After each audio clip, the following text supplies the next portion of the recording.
Hello mga kastorya, human sa atong lami kaayong nga pamahaw sa Mount Pagalungan, nanaog na ta diretso. Mga 1 hour pod ang panaog, grabe gyud ang pugong sa tiil.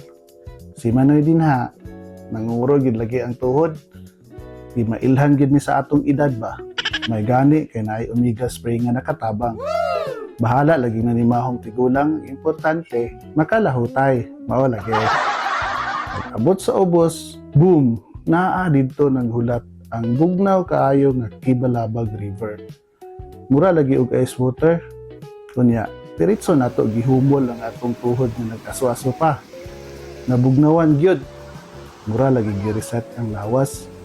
Dayon, ligo-ligo ta dinha mga 30 minutes. Mga kastorya, libre gyud ni. Maagian ra nato. Grabe ka amazing ang kinaiyahan mga kastorya. Simple kayo. Pero grabe nga makahatag og kalipay. After ato, sakto kayo, pabalik na ta sa Misty Mountain. First, balik ang body. Bagong kusog, bagong storya.